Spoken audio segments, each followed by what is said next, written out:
السلام علیکم، میں ہوں شاہزیب خانزادہ۔ پاکستان میں حکومت کی تبدیلی کے لیے کوئی غیر ملکی سازش نہیں ہوئی۔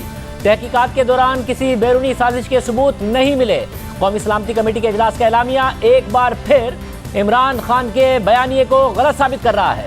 آج وزیر اعظم شہباز شریف کی زیر صدارت قومی سلامتی کمیٹی کا اجلاس ہوا، جس کے اعلامیے میں کہا گیا ہے کہ اجلاس میں وفاقی وزراء خواجہ آصف، رانا ثناءاللہ، مریم اورنگزیب، احسن اقبال اور وزیر مملکت برائے خارجہ ہنا ربانی کھر کے علاوہ chairman joint chiefs of staff committee, army chief general Qamar Javed Bajwa اور فضائیہ اور بحریہ کے سربراہان نے شرکت کی۔ اجلاس میں پاکستان کے امریکہ میں سابق سفیر اسد مجید خان اور سینئر سول اور عسکری حکام بھی شریک ہوئے، اور اعلامیے کے مطابق کمیٹی نے واشنگٹن میں پاکستانی سفارت خانے سے موصول ٹیلی گرام پر تبادلہ خیال کیا۔ امریکہ میں سابق پاکستانی سفیر نے ٹیلی گرام کے مندرجات پر کمیٹی کو بریفنگ دی۔ قومی سلامتی کمیٹی نے کمیونیکیشن کے مندرجات کا جائزہ لینے کے بعد گزشتہ اجلاس کے فیصلوں کا اعادہ کیا۔ پریمیئر سیکیورٹی ایجنسیز نے ایک بار پھر کمیٹی کو بتایا کہ انہیں کسی سازش کا کوئی ثبوت نہیں ملا، لہٰذا کمیونیکیشن کے مندرجات، موصول شدہ رپورٹس اور سیکیورٹی ایجنسیز کے پیش کردہ نتائج کا جائزہ لیتے ہوئے قومی سلامتی کمیٹی یہ قرار دیتی ہے کہ کوئی بیرونی سازش نہیں ہوئی۔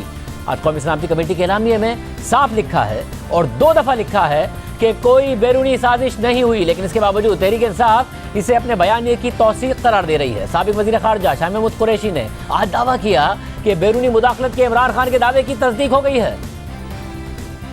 کوئی نئی بات نہیں تھی۔ اس اعلامیے نے اور اس نیشنل سیکیورٹی کمیٹی کے اجلاس نے جو پچھلا اجلاس تھا، یعنی کہ 37واں اجلاس، اس کی فائنڈنگز کو اور اس کے منٹس کو انڈوس کر دیا۔ ثابت ہو گیا کہ وہ مراسلہ حقیقت پر مبنی تھا اور صحیح تھا۔ ایک جوڈیشل کمیشن سپریم کورٹ کے چیف جسٹس کی سربراہی میں یا ان کی ضوابطیت پر تشکیل پائے، اور وہ جوڈیشل کمیشن ایک اوپن ہیئرنگ کے ذریعے معاملات کی چھان بین کرے۔ حالانکہ گزشتہ اجلاس کے بعد بھی D G S P R نے پریس بریفنگ میں کہا تھا کہ اس کے اعلامیے میں بھی نہ تو سازش کا ذکر ہے، نہ ہی منٹس میں ایسی کوئی بات ہے، مگر آج ایک دفعہ پھر شاہ محمود قریشی صاحب کہہ رہے ہیں کہ اور تحقیقات ہونی چاہیے۔ وفاقی وزیر داخلہ رانا ثناءاللہ نے آج پروگرام نیا پاکستان میں میزبان شہزاد اقبال سے بات کرتے ہوئے کہا کہ مراسلے میں تحریک عدم اعتماد اور پاکستانی سیاست کا کوئی حوالہ نہیں ہے۔ ووٹ آف نو کانفیڈنس کا ذکر ہے نہیں ہے؟ نہیں، بالکل نہیں، اس قسم کا کوئی ذکر نہیں، کوئی ایسی بات نہیں ہے، کوئی پاکستانی سیاست کا جو ہے وہ حوالہ نہیں ہے، کوئی وہاں پہ اس قسم کا جو ہے وہ ذکر نہیں ہے۔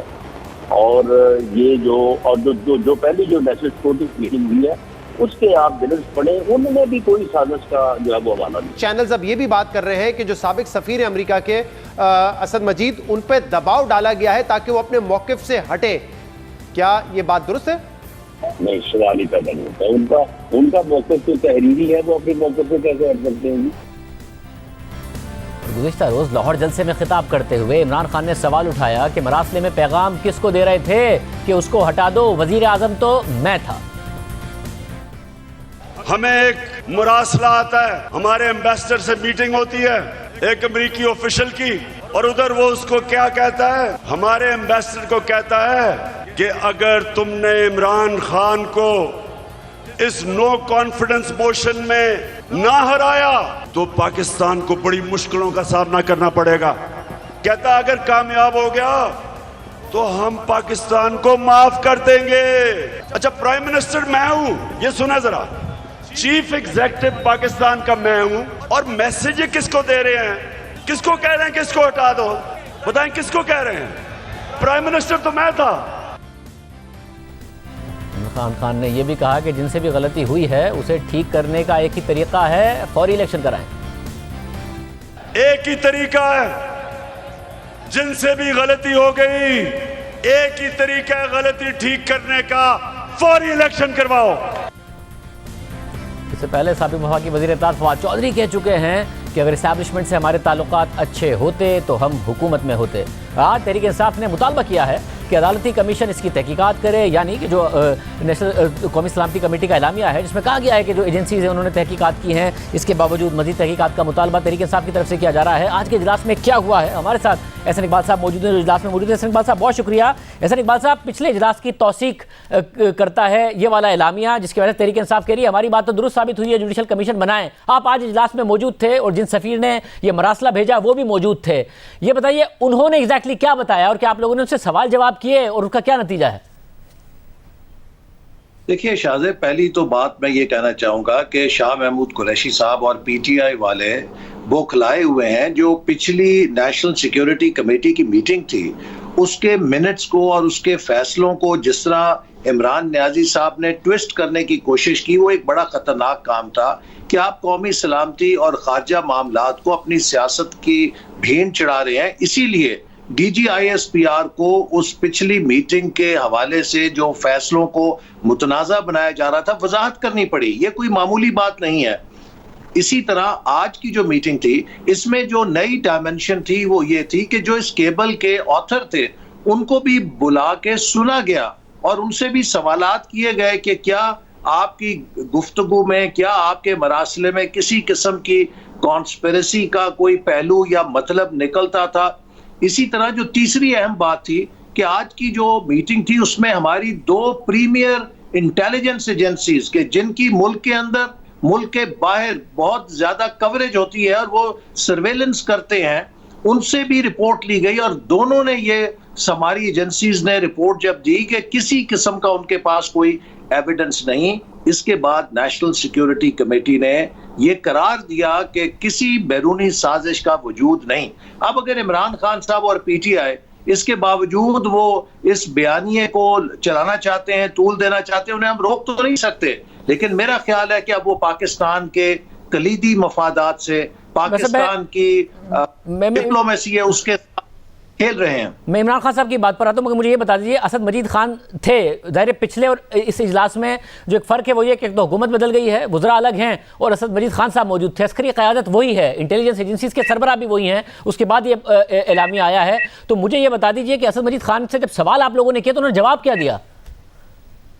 دیکھیے چونکہ وہ کاروائی ہے اس کے حوالے سے ایک سیکریسی ہوتی ہے، لیکن میں یہ کہوں گا کہ جو اس کا اعلامیہ ہے میٹنگ کا اس میں واضح طور پہ لکھا گیا ہے کہ پاکستان کے سفیر کو سنا گیا، ان کی اسیسمنٹ کو پیش نظر رکھا گیا اور اس کے بعد کمیٹی اس نتیجے پہ پہنچی کہ کسی قسم کی کوئی بیرونی سازش نہیں ہے. ویسا مگر آپ نہ بتائیے کیونکہ دوسرا بیانیہ ابھی آ رہا ہے کہ اسد مجید خان صاحب پر دباؤ ڈالا گیا ان کا موقف بدلنے کے لیے، اور جو پچھلا اجلاس ہوا تھا اس کے بارے میں عمران خان صاحب تو کہہ چکے تھے. تو کم از کم یہ تو بتائیے کہ اسد مجید خان صاحب نے اس بات کو انڈورس کیا کہ انہوں نے سازش کا ذکر کیا تھا یا نہیں کیا؟ دیکھیے اگر اسد مجید صاحب نے یہ انڈورس کیا ہوتا کہ سازش کا ذکر تھا تو ان کی اسیسمنٹ کی بنیاد کے اوپر یہ فیصلہ کیوں کر ہوتا؟ ظاہر ہوتا ہے اس بات سے کہ اگر ان کی اسیسمنٹ کے بعد کمیٹی نے 2 ٹوک انداز میں کہا ہے کہ کسی قسم کی سازش نہیں تھی تو انہوں نے بھی کسی قسم کی سازش کی نشاندہی اپنے مراسلے میں نہیں کی تھی. اور میں یہ بات ضرور کہنا چاہتا ہوں کہ جتنا یہ طول دیں گے اس کو، یہ پاکستان کے دشمنوں کے ایجنڈے کو فالو کر رہے ہیں. دیکھیے اس وقت پاکستان کو اپنی معیشت کے لیے، اپنے بین الاقوامی تعلقات میں یورپین یونین اور یونائٹڈ اسٹیٹس، جہاں افغانستان کے بعد سے ہمارے تعلقات پہلے ہی بہت پیچیدہ ہو چکے ہیں، ہمیں تو وہاں ری بلڈ کرنے کی ضرورت ہے. یہ عمران خان صاحب اس بات کو یقینی بنا رہے ہیں کہ امریکہ میں پاکستان کا کوئی نام لینے والا بھی نہ بچے. امریکہ میں جو اکنامک مارکیٹ ہے ہماری وہ ختم ہو جائے، امریکہ کی یونیورسٹیوں میں ہمارے طالب علموں کو ویزے ملنے بند ہو جائیں.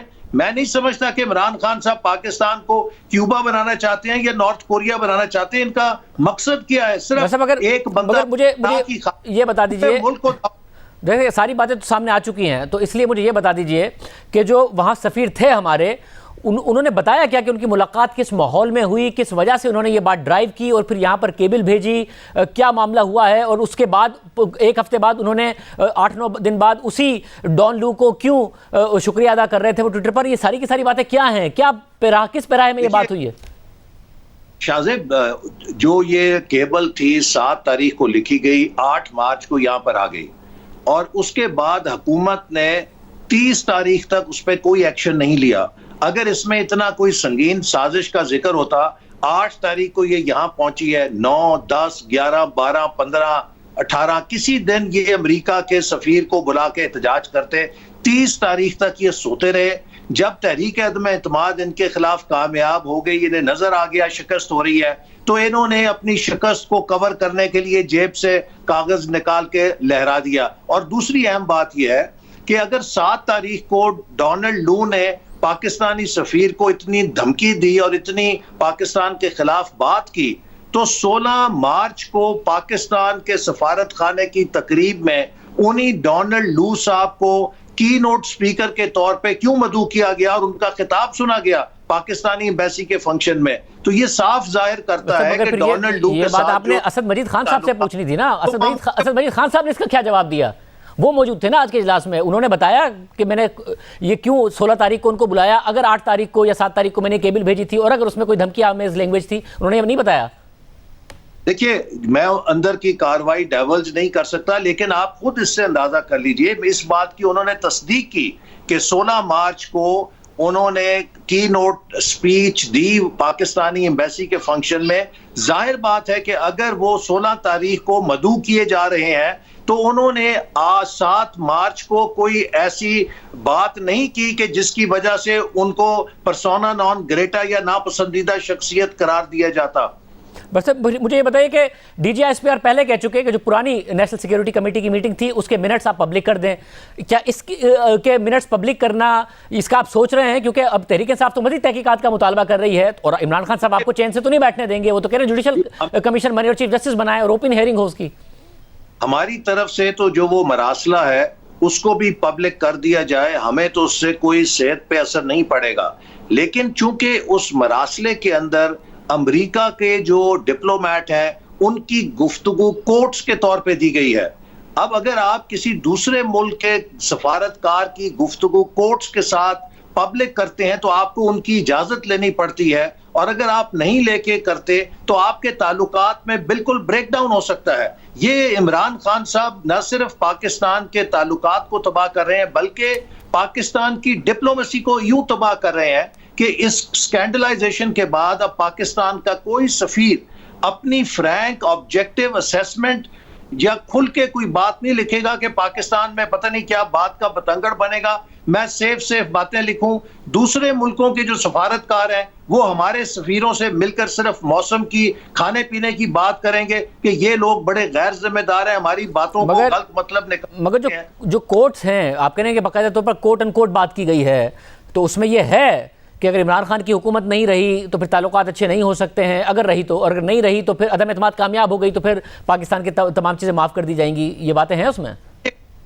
اس کے اندر جو کچھ بھی لکھا گیا ہے ان کی میٹنگ کا احوال لکھا گیا ہے، اور یہ بات ریکارڈ پہ آ چکی ہے کہ امریکہ کی حکومت، یورپین یونین پاکستان کے ساتھ اس بات پہ نالاں ہے کہ پاکستان نے یوکرین کے مسئلے کے اوپر ان کو سپورٹ کیوں نہیں کیا. اس میں تو کوئی راکٹ سائنس یا کوئی ایسی سیکرٹ نہیں ہے. تو لہٰذا ہر ملک کا سفیر اپنے ملک کی پالیسی دوسرے ملک کو کنوے کرتا ہے. جیسے کہ مسئلہ کشمیر کے اوپر اگر کوئی ملک جس سے ہمارا تعلق ہو وہ ووٹ نہیں کرے گا تو ہم اس کو اپنا ڈسپلیجر کنوے کریں گے کہ ہمیں افسوس ہے کہ آپ نے کیوں نہیں کشمیر کے اوپر ہمارا ساتھ دیا اور ہمارے خلاف ووٹ دیا یا ہمارے ساتھ ووٹ نہیں دیا. This is what diplomacy is. بہت شکریہ. میرے ساتھ وزیر مملکت برائے خارجہ ہینا ربانی کھر صاحبہ موجود ہیں جو آج اجلاس میں موجود تھی. کھر صاحبہ بہت شکریہ میں شو میں جوائن کرنے کے لیے. ظاہر ہے آپ کی جب پہلے رائے معلوم کی تھی آپ اپوزیشن میں تھی، آج باقاعدہ طور پر وزارت آپ کے پاس ہے، اور آج جو اجلاس ہوا کیا اس میں یہ تحریک انصاف ابھی بھی کہہ رہی ہے کہ جو پچھلے اجلاس تھا اس کو تو انڈورس کیا گیا ہے اور ہماری بات درست ثابت ہو گئی ہے اس لیے جوڈیشل کمیشن بنایا جائے؟ کہ اسد مجید خان صاحب نے اس جو بیانیہ ہے تحریک انصاف کو اس کو انڈورس کیا؟ دیکھیں یہ بہت انٹرسٹنگ بات ہے شاہزید، بیکاز آپ نے سب سے پہلے تو اگر ہم نے کنسپریسی سازش ملک میں کھیلتے رہنا ہے تو وہ تو ہم اگلی 2 دہائیوں تک بھی کھیل سکتے ہیں، اور اگر ہمیں اس ملک کے مسائل کو حل کرنا ہے تو ہمیں کام کرنا پڑے گا. کام کرنا شاید ہمیں پسند نہیں ہے، ٹریلرز پہ کھڑے ہو کے باتیں کرنا زیادہ آسان ہوتا ہے اور کام کرنا میں آپ کو ذرا محنت کرنی پڑتی ہے. میں آپ کو ایک بڑی انٹرسٹنگ بات بتاؤں شاہزید کہ میں نے جو آپ سے پہلے بات کی، یہ مراسلہ جس کو ہم سائفر کہتے ہیں، پڑھنے سے پہلے diplomat with intent who served this country for more than 32 years، جو پروفیشنل ہے، جس کو اپنی جاب جانتے ہیں اور جو یہ جانتے ہیں کہ پاکستان کے انٹرسٹ کیا ہے، پاکستان کے اس کو پرزرو کرنے کا طریقہ کیا ہے. That's all I knew. مجھے یہ پتا تھا کہ اس کو کس طرح پروجیکٹ کیا گیا، اور اس وقت جو میری پوزیشن تھی اور آج جو میری پوزیشن ہے وہ آئیڈینٹیکل ہے. جو صرف ایک چیز بدلی ہے وہ یہ ہے which was shocking to me کہ جب میں I had access، obviously official ہونے کے بعد آپ کو access to that telegram ملا. میں پہلے دن ہی جا کے میں نے جب وہ ٹیلی گرام دیکھا تو اس میں what I was shocked to see was کہ آخری 3 لائنیں اس ٹیلی گرام کی لکھا ہوا تھا assessment and recommendation, اور اس میں ہمارا جو کہ یہ جس کو میں نے کہا I think he's professional par excellence Asad مجید خان, انہوں نے اپنی پورے سائفر کی ڈیٹیلز لکھ کے نیچے لکھا ہوا تھا کہ میری یہ ریکمنڈیشن ہے کہ آپ یہاں پہ اسلام آباد میں ان کے سفیر کو بلائیں اور ان کو ڈیمارش کریں اور ان سے پوچھیں کہ کیا یہ لنچ اور میٹنگ میں جو ہمیں وضاحت کی گئی ہے یا ہمیں جو کچھ کہا گیا ہے کیا یہ پوری US گورنمنٹ کی پوزیشن ہے یا کیا یہ ایک آدمی جو کہ وہاں کے لیے کام کرتا ہے ان کی پوزیشن ہے. Now this was received on the 7th of March. My question is کہ 7th March میرے پاس اس کا جواب ہے, لیکن میرا آپ سے سوال یہ ہے کہ 7 مارچ کو یہ ریسیو ہوتا ہے اور میری جاب ہے ایز اے پروفیشنل ایز مجھے mandated to preserve the interest of Pakistan in the foreign office of Pakistan as a political leader, تو کیا مجھ پہ یہ واجب نہیں ہے کہ میں اسی وقت جو اسیسمنٹ دی ہوئی یا اسے اگری کروں یا ڈس ایگری کروں, اگر میں اس کو سیریسلی لیتی ہوں تو میں اسی وقت ڈیمارش ایشو کروں اور میں ان کو بلاؤں اور ان کو خود پوچھوں یا فورن سے شروع کریں کہ بھائی آپ ان کو بلائیں, ان سے پوچھیں کہ کیا یہ ان کی اسٹیٹڈ پوزیشن ہے کہ کیا یہ, بیکاز ایسا سے دیکھیں کوئی اس کی باریکیوں میں نہیں جاتا کہ یہ ڈیلیگیشن لیول ٹاکس نہیں تھی جس میں ایک اسٹیٹڈ پوزیشن ملے, کہ یہ ایک لنچ آن میٹنگ تھی جس کے اندر بہت ساری اس طرح کی میٹنگز میں ہم بھی بہت ہارش لینگویج یوز کرتے ہیں اپنا پوائنٹ اکراس کرنے کے لیے. میں نے بہت دفعہ یہ both in office and out of office یہ کہا ہوا ہے کہ جب تک مودی صاحب گورنمنٹ میں ہے پاکستان کے تعلقات ان کے ساتھ نہیں, انڈیا کے ساتھ شاید بہتر نہیں ہو سکتے.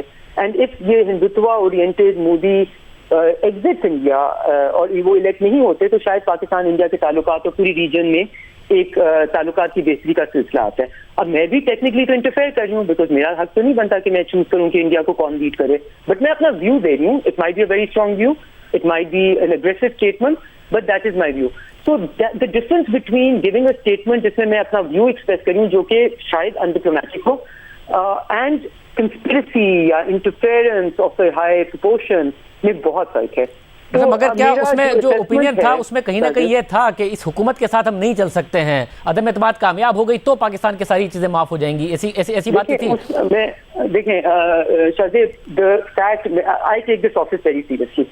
اس آفس میں بے شک وہ ایک امبیسڈر ہو, بے شک منسٹر اسٹیٹ ہو, بے شک foreign minister who, there is a reason کہ سائفر از اے سائفر. سائفر ہونے کا مقصد کیا ہوتا ہے کہ یہ چیز ہم اوپن سورس انفارمیشن ای میل کے تھرو کیوں نہیں دیتے, کیونکہ اس میں کوئی ایسی لینگویج ہوتی ہے, کوئی ایسے میسیجز ہوتے ہیں جو ہم پبلک میں ڈسپلے نہیں کرنا چاہتے. اگر کسی اور کو اپنی اوتھ کی پاسداری نہیں ہے, مجھے ہے, وہ سائفر از ناٹ. میں صرف آپ سے کانٹیکٹ سائفر کی نیچ ہو کے میں صرف آپ کے ساتھ یہ شیئر کیا ہے کہ سائفر کی یہ ریکمنڈیشن تھی اور وہ میں اس لیے شیئر کر رہی ہوں کیونکہ آپ کی جو چیئر فارمر پاکستان تھی اس کی کیا ریکمنڈیشن تھی, اس میں لینگویج استعمال کی گئی, لیکن اینڈ میں اس کی آپریشنل ریکمنڈیشن کیا ہے, وہ یہ ہے کہ we must issue a strong demarche to the country in question both in Islamabad and in the country's capital through proper channel in keeping with diplomatic norms. دیکھیں اگر آپ کو لگے کہ کوئی بہت بڑی کنسپیریسی ہے, کوئی بہت بڑی انٹرفیئرنس ہے, تو کیا آپ یہ کہیں گے کہ you should just issue a demarche in keeping with diplomatic norms and through proper channels, یا کیا آپ یہ کہیں گے کہ آپ نے تو you've raised questions about everyone, you've raised questions about جو آپ کی انٹیل ایجنسیز ہیں ان کی پروفیشنلزم کا کہ کیا اس طرح کی اگر کوئی چیز ہوئی تھی. اور پلیز آپ ہسٹری میں سے دیکھ لیں, مجھے یہ بتا دیں کہ کون سا ریجیم چینج کون سے ملک میں, بے شک وہ کوئی افریقن ملک ہو, بے شک وہ ساؤتھ ایشین ملک ہو, ڈپلومیٹک چینلز کے تھرو کنوے کیا جاتا ہے اور پھر اس کے اوپر ہوتا ہے. ریجیم چینج ضرور ایک پالیسی رہی ہے, بہت سارے ملکوں کی رہی ہے, رہے گی پرہیپس, بٹ کیا ہمیں ہسٹری سے یہ پتہ نہیں چلتا کہ وہ ریجیم چینج کس طرح کس چینلز کے تھرو کرتے ہیں؟ So this is making a fool out of yourself. مگر ایک کیا پھر دفتر خارجہ میں جب یہ آتی ہے, یہ سائفر آتا ہے, تو شاہ محمود قریشی صاحب کو اسی وقت بتا دیا گیا تھا یا انہیں اندھیرے میں اس حوالے سے رکھا گیا ہے؟ کیونکہ جی میں اس کے بارے میں آپ کو بالکل کیٹیگوریکلی بتا دیتی ہوں, اور یہ سوال بھی اٹھ رہا ہے کہ دفتر خارجہ نے کیوں نہیں اس کا جواب دیا. دو چیزیں, شاہ محمود صاحب کو فارمر فارن منسٹر کو امیڈیٹلی بتا دیا گیا تھا, اور انہوں نے I don't want to say it because I don't want to politicize it, but ان کی انسٹرکشن کے مطابق ڈیمارش امیڈیٹلی ایشو نہیں ہوئی, which I find a bit questionable. Now the important thing is, میں اس کی وضاحت کرنا چاہتی ہوں because اب ایک اور اسپن دیا جا رہا ہے کہ اسد مجید خان صاحب شاید کوئی اور بات کر رہے تھے, اور وہ اسد مجید خان صاحب نے کانٹیکسٹ اور content of the remark of the cipher explain کیا نیشنل سیکورٹی کاؤنسل کو پوری وضاحت کے ساتھ پورے طریقے سے. بٹ انٹرسٹنگ بات ہے ہم آج بھی ان کو اگر کچہرے میں کھڑا کرنا چاہتے ہیں تو انہوں نے تو اپنی سائفر میں ہی اپنی اسیسمنٹ اور ریکمنڈیشن دے دی تھی کہ کیا کرنا چاہیے, اور ان کی ریکمنڈیشن یہ تھی کہ ڈیمارچ کرنا چاہیے. تو ایک بہت ہی پروفیشنل طریقے سے ایک بندے نے اپنے جو قواعد و ضوابط کے مطابق اپنا کام کیا, اور دوسری طرف کسی نے اس کو انپروفیشنلی پولیٹیسائز کیا. یہ اہم بات ہے کہ دفتر خارجہ کو شاہ محمود قریشی صاحب نے اس وقت منع کیا کہ فوری طور پر ڈی مارچ نہ کریں, حالانکہ اسد مجید خان صاحب نے اپنے سائفر میں کہا تھا کہ ہمیں ڈی مارچ کرنا چاہیے. ایک خبر یہ چل رہی ہے کہ اسد مجید صاحب کو دباؤ میں لانے کی کوشش کی گئی مگر وہ اپنے بات پر کھڑے رہے. کیا انہوں نے جو بات کی ہے وہ یہی کہی ہے کہ ان کا مطلب قطعی طور پر سازش نہیں تھا, اور اسی کے بعد یہ اعلامیہ آیا ہے جو نیشنل سیکورٹی کمیٹی کا آیا ہے؟ آپ کی جو اسٹیٹمنٹ دی ہے میں اس کو کیٹیگورکلی انڈورس کرتے ہوئے کہتی تھی کہ there is no question of any دباؤ. لیکن ہماری جاب ہے to stand by the integrity by the professionalism of the foreign office of Pakistan. اور میرے نظر میں یہ جو آپ نے ڈیبیٹ کر رہے ہیں اپنی diplomatic capacity and capability to conduct diplomatic relations with other countries, اور اس سے ہمارے فارن آفس کے اوپر بہت زیادہ دباؤ آیا ہوا ہے. ان کی ایک جیسے ہوتی ہے نا ان کے اوپر ایک for them to be able to conduct themselves properly کے اوپر اثرات آ رہے ہیں, اور یہ بہت منفی ہے آپ کے فیوچر کے لیے. فارن آفس کی طرف سے کیوں نہیں فوری طور پر رسپونڈ کیا گیا اس وقت؟ دیکھیں بیکاز فارن آفس کی جاب نہیں ہے کہ اگر کوئی اور اس کو پولیٹیسائز کر رہا ہے اور اس کو پولیٹیکل سپن دے رہا ہے اور پولیٹیکل پلوئے کی طرح استعمال کر رہا ہے تو کیا فارن آفس بھی انپروفیشنل ہو کے اس پولیٹیکل گند کے اندر کود جائے؟ That is not their job. They are meant to be professional with training of 32+ years. ان کو وہ کس طرح اب ایشو یہ ہے کہ جو ان کا پولیٹیکل لیڈرشپ ہے اس وقت کی, اگر وہ اس کو ایکسپلوئٹ کرے, اور میں یہ بالکل it's a very strong word but I am using it very carefully, this cipher was exploited for political gains. اور in this age of disinformation جب آپ کسی چیز کو ریپیٹ کر ایک نئی اسٹوریاں بنا کے, ایک من گھڑت اسٹوریاں بنا کے پھر اس کو لائز کا دیکھے, ابھی بھی آپ دیکھیں این ایس سی کی statement could not be more clear. It could not be more precise, concise and categorical. However, آپ کیا اسپن دیا جا رہا ہے کہ جی ان کے اوپر دباؤ کیا گیا. اب فار انسٹنس میرے لیے as someone who's managing the foreign office right now, the question is do we issue a clarification? تو میں اپنے ذریعے آپ کو یہ کلیریفیکیشن دے رہی ہوں because I think foreign office کو اس چیز میں, اس پولیٹیکل گیمکری میں لانا اس آفس کی انٹیگریٹی کو, اس آفس کی کریڈیبلٹی کو داؤ پہ لانا ہے, کیونکہ ہر کوئی اس کے اوپر پالیٹکس کھیلے گا کل کو. تو کیا وہ پورا دن اپنا وضاحتیں دینے میں کرتے رہیں گے یا پورا دن اپنا کام کریں گے جو ان کا مینڈیٹڈ رول ہے, جو ان کا کانسٹیٹیوشنل رول ہے. بہت شکریہ. نربانی خر صاحب ہمارے ساتھ موجود تھی. مزید اس پر بات کریں گے اور پروفیشنل رائے بھی معلوم کریں گے سابق سیکرٹری خارجہ سے جو باقاعدہ طور پر کریئر ڈپلومیٹ رہے. ایک بریک کے بعد. دنیا میں متعدد فاشسٹ لیڈر آتے رہے ہیں جو اپنے فاشسٹ نظریے کی تکمیل کے لیے غیر معمولی اقدامات کرتے رہے ہیں اور غیر معمولی مقبولیت بھی حاصل کرتے رہے ہیں, لیکن ان کا طرز سیاست, انا پرستی رویہ اور ان کے سفر کا انجام ملک کی تباہی کی صورت میں ہی نکلتا رہا ہے. اور ایک ایسا لیڈر آیا بھی جو اس قدر خود پسندی میں مبتلا تھا کہ کسی کو خود سے بہتر سمجھنے کے لیے تیار ہی نہیں تھا, اور اس کی خواہش تھی کہ پوری دنیا کی توجہ کا مرکز وہی رہے اور جو بھی ہو اس کی مرضی سے ہو.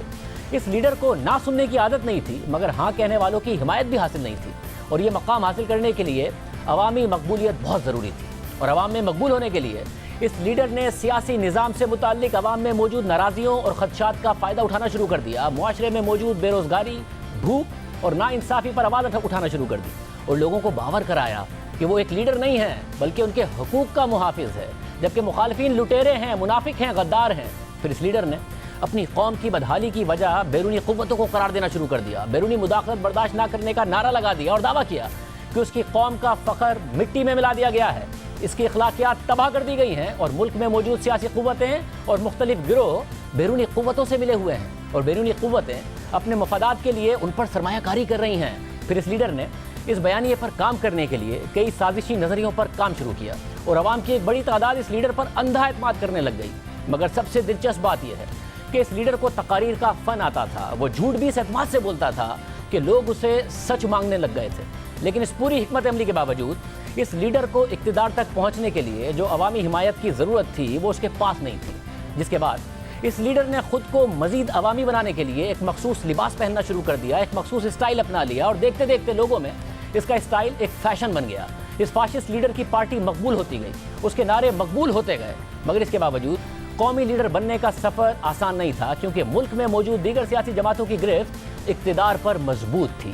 اور اس لیڈر کو احساس ہو گیا کہ اگر اس نے اقتدار میں آنا ہے تو اپنی پارٹی کو ایک برانڈ بنانا ہے اور خود کو ایک مسیحا, ایک نجات دہندہ کے طور پر پیش کرنا ہے.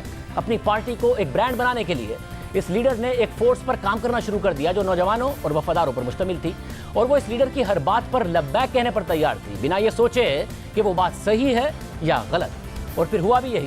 اس لیڈر نے اپنے پیچھے ایک بڑی فورس قائم کر دی اور لوگ اس لیڈر کے حق میں مارچ کرنے لگے. وہ لیڈر جو کچھ عرصہ پہلے تک چند سو لوگ مشکل سے اکٹھا کر پاتا تھا, اس نے ہزاروں لوگوں کے مجمع سے خطاب کرنا شروع کر دیا, اور خطاب اور جلسوں کا ایک ایسا انداز اپنایا کہ لوگ اسے نظر انداز نہ کر پائیں.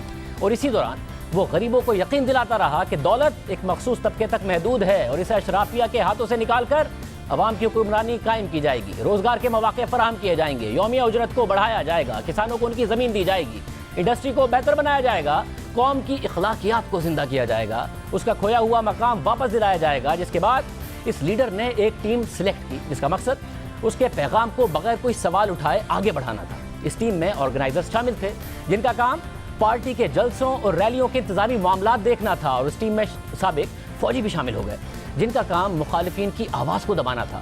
پھر اس لیڈر کے ساتھ ملک کے امیر ترین لوگ بھی آ گئے, اور انہوں نے اس لیڈر کو اقتدار میں لانے کے لیے اس پر سرمایہ کاری شروع کر دی. یعنی اس لیڈر کو عوامی حمایت ملنا شروع ہو گئی, سرمایہ کار ملنا شروع ہو گئے, بڑے بڑے صنعت کار اور میڈیا ٹائکونز نے اس لیڈر کے سیاسی مہم کے اخراجات اٹھائے.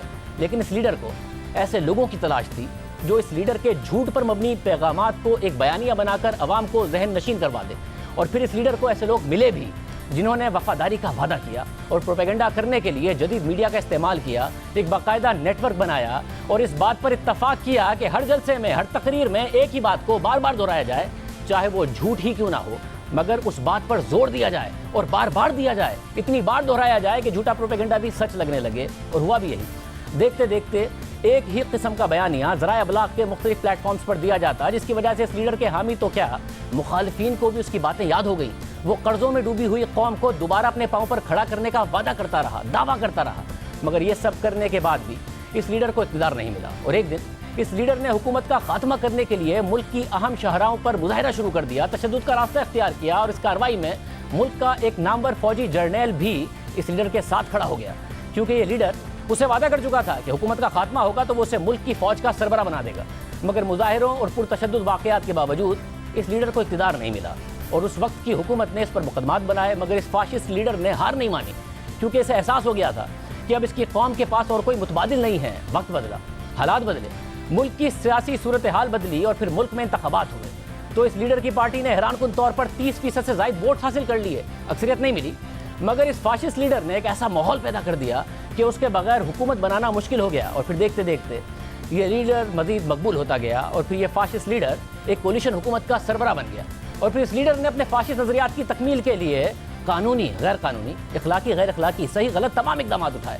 اداروں کو یرغمال بنا لیا, جس شخص سے اس لیڈر کو خطرہ یا اختلاف تھا اسے گرفتار کروایا گیا, سیاسی جماعتوں کو دیوار سے لگایا گیا, اپوزیشن کو سرے سے خاتمہ کرنے کی کوشش کی گئی, میڈیا کا گلا گھونٹ دیا گیا, آزادی اظہار رائے کو دبا دیا گیا.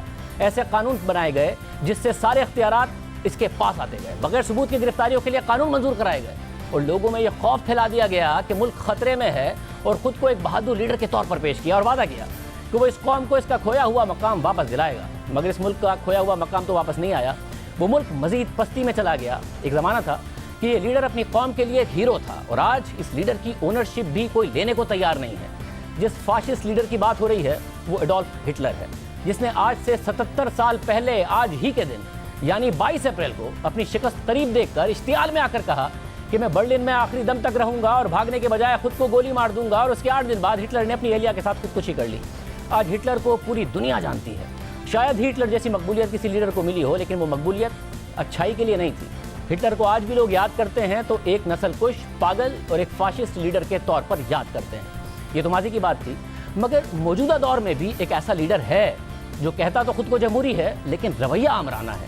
یہ لیڈر مقبول نعرے لگا کر اقتدار میں آیا, کہا کہ وہ سب سے پہلے اپنی قوم کی بات کرے گا, دوسرے ممالک کی جنگوں میں شامل نہیں ہوگا, ملک کو قومی خسارہ ختم کر دے گا, مخالفین کو جیل میں ڈال دے گا, ہر روز جذباتی تقاریر اور ٹویٹس کرتا رہا۔ اس شخص نے اپنی پارٹی میں آمرانہ کلچر پیدا کر دیا، اختلاف کرنے کی گنجائش نہیں تھی، اختلاف کرنے والوں کا مذاق اڑایا گیا یا ان کے خلاف مہم چلائی گئی، سوال اٹھانے والے میڈیا گروپس کو جانبدار اور جھوٹا قرار دیا گیا، ان کے صحافیوں کا بائیکاٹ کیا گیا، اپنی تقاریر میں میڈیا گروپس کا نام لے کر ان پر الزامات عائد کیے گئے۔ یہ لیڈر ہر وقت اپنی بات کرتا تھا، اس میں بہت میں تھی، انا بھی بہت تھی، اور جب عوام نے اس لیڈر کو موقع فراہم کیا اور وہ ڈیلیور نہیں کر سکا، نتیجتاً اس لیڈر کو شکست کا سامنا کرنا پڑا۔ ووٹنگ کے ذریعے اس لیڈر کو نکال دیا گیا، مگر اس لیڈر نے شکست ماننے سے انکار کر دیا، ملک میں ایک سیاسی بحران پیدا کر دیا۔ آخری وقت تک کوشش کی کہ کوئی راستہ نکل آئے تاکہ وہ اقتدار میں رہے، مگر جب کوئی راستہ نہیں نکلا تو اس لیڈر نے کئی الزامات عائد کیے، ایک سازشی نظریہ ایجاد کیا، عوام کو سڑکوں پر آنے کا کہا، افراتفری کا ماحول پیدا کر دیا اور ملک کی آزادی کو بنیاد بنا کر تمام غیر آئینی اقدامات کو ایک قومی خدمت قرار دے دیا۔ اور جب اس لیڈر کو پارٹی کے کچھ لوگ بھی اس کے خلاف ہو گئے تو اس نے ان کو بھی بدنام کرنا شروع کر دیا، دھمکیاں دینا شروع کر دی، اور خوف کی وجہ سے اس کے اپنے پارٹی کے منحرف اراکین رائے دینے کے لیے، پارلیمنٹ میں جانے کے لیے حفاظتی اقدامات کر کے گئے، سیکیورٹی کی گارنٹی لے کر گئے، اور دوسری طرف آخری وقت تک یہ لیڈر اقتدار سے چمٹا رہا، اور اس دوران ایک ایسی بحث کا آغاز کر دیا کہ عوام اس کی کارکردگی پر بحث کم اور اس کے جھوٹ پر مبنی بیانیے پر زیادہ بات کرنے لگے۔ اہم بات یہ ہے کہ شکست کے باوجود یہ لیڈر اپنے حامیوں میں اتنا مقبول ہو گیا کہ وہ شکست قبول کرنے کے لیے ذہنی طور پر تیار ہی نہیں تھے۔ اس کے حامی اس کی آمرانہ طرز حکومت کے باوجود اسے ہیرو قرار دیتے رہے، ایک وکٹم قرار دیتے رہے، ایک ایسا لیڈر قرار دیتے رہے جس کے ساتھ زیادتی ہوئی ہے، اور آج بھی اس کے لیے ہمدردی رکھتے ہیں۔ جس لیڈر کی بات ہو رہی ہے وہ ڈونلڈ ٹرمپ ہیں، جنہوں نے امریکی سیاست کو تہس نہس کر کے رکھ دیا تھا، اور ان کے حامیوں کی طرف سے کیپٹل ہل کی عمارت پر حملے کو آج 16 مہینے ہو گئے ہیں، اور ٹرمپ کو اقتدار سے گئے بھی تقریباً 16 مہینے ہو گئے ہیں، مگر ٹرمپ نے امریکی سیاسی نظام کو جو نقصان پہنچایا اس کا خمیازہ وہ آج بھی بھگت رہے ہیں۔ امریکی معاشرے میں جو نفرت کا بیج بویا گیا اس کی نشو نما آج بھی ہو رہی ہے۔ پروگرام ایک بڑے شامل کرتے ہیں۔